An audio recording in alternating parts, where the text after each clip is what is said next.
Hey, Assalamu alaikum everybody. Hope everybody's doing well. I hope you can hear me because it's kind of loud outside. I'm in my new apartment, alhamdulillah, and this is the first post of 2010.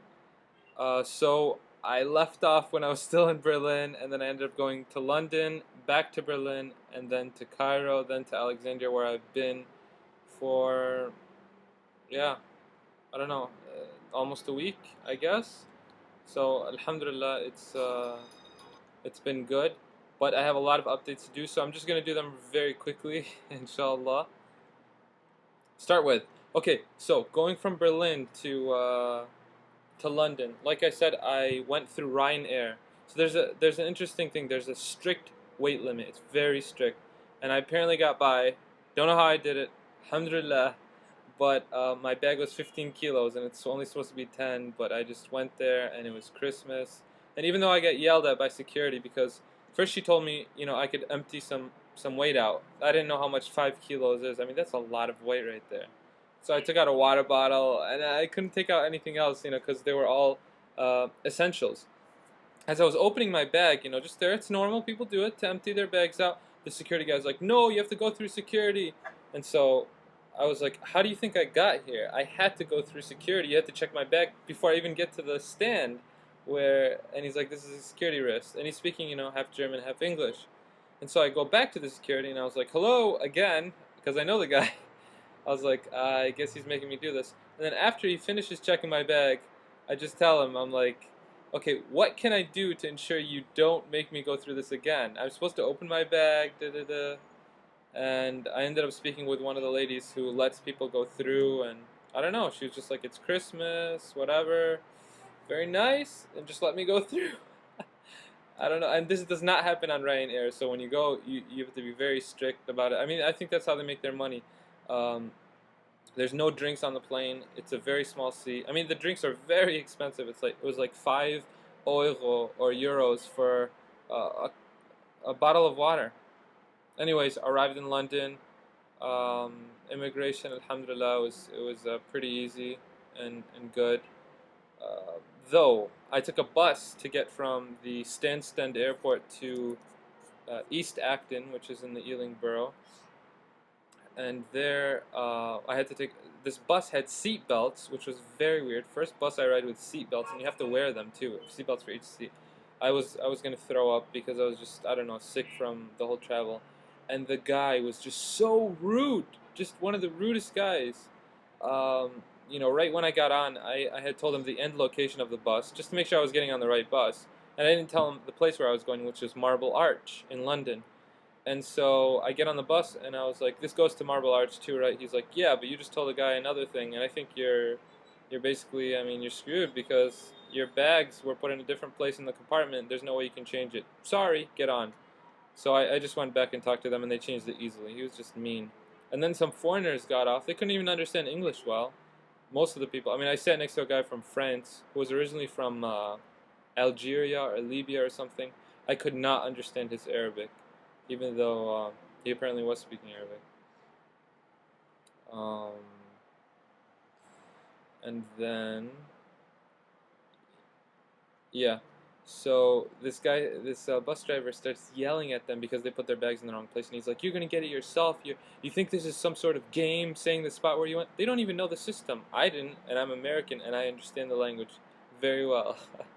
So, eh, some people are mean and some people aren't. Some people, I don't know, they just have to lighten up and take their jobs better. I went to SOAS. So this is a part of the University of London. This is the place for Oriental and African studies, and it's very small. But I went there to get a feel for it. We went. One of my cousins was giving me a tour of the car. Really cool guy, and so Alhamdulillah, I had a good time. Um, London wasn't that much different. I mean, you have English signs. I haven't been a place that has English signs and stuff written in English in like 6 months or something. It was really cool. One area even had signs written in Bangladeshi, or Bangla, I think is how you say it in the language, and also in English because there were so many people. I mean, it was just a. I mean, these capitals are great because you just have this all these different cultures together, and it differs from place to place, like from um, the Ealing Borough in West London to North London, where I went as well around the Wood Green area, or Greenwood, Wood Green, yeah, Wood Green, I think, on the Piccadilly line. So I had Indian food, and it was amazing. It was so good. I really loved it because I have not had Indian food in a very long time. In fact, 2 days before I left the U.S., um, or a few days, I don't remember, but I was in East Lansing and I had Indian food with a friend, and it was just so great because I can taste it and it tastes spicy. And what else? I don't know. I just had a bunch of different types of foods over there. Now, the underground or the tube, the subway or the metro, whatever you call it, uh, it's very expensive. To go one way, it's $8. I don't know. London is probably the most expensive city I've ever been in my life, and I heard it's like one or two on the list. Um, Now, I did have an interesting experience there.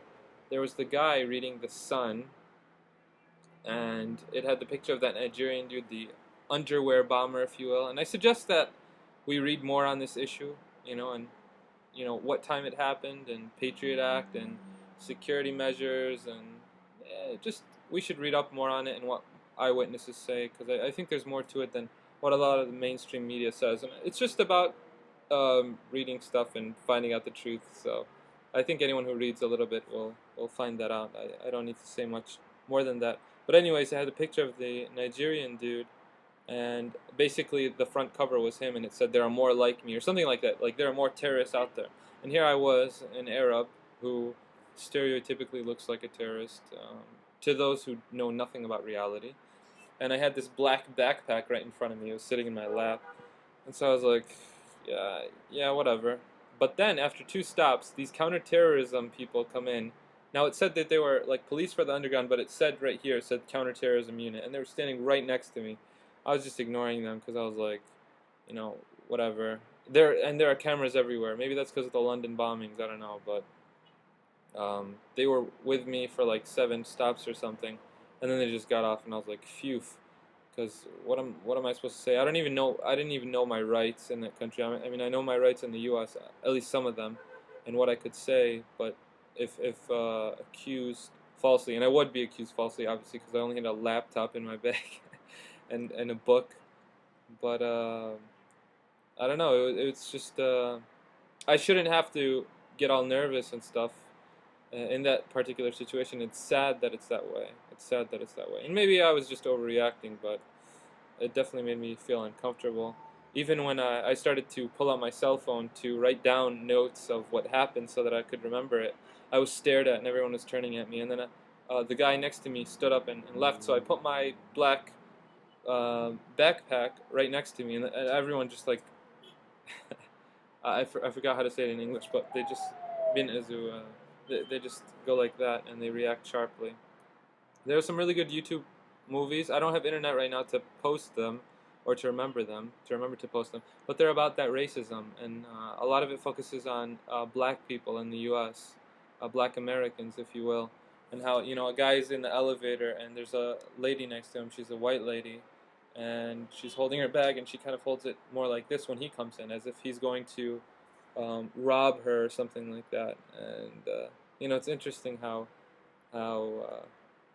people perceive these things. And also about race, it was interesting. I was talking with some people originally from different parts of the world, but who were born in England.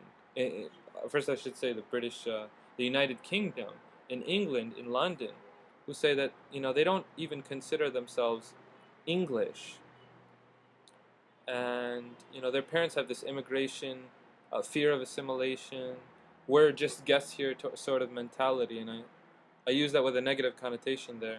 Whereas their children are still saying, what, English is the guy who's been living here for hundreds of years, and I have my own identity. Like, you sort of give something up. And what's interesting is that in Islam and the Black American, Dr. Jackson he starts off the book by writing about this. By writing, if you say Arab American, Asian American, Black American, you mean something. Now, if you take away the hyphens, and for these people who want just this American, well, you end up with a false universal.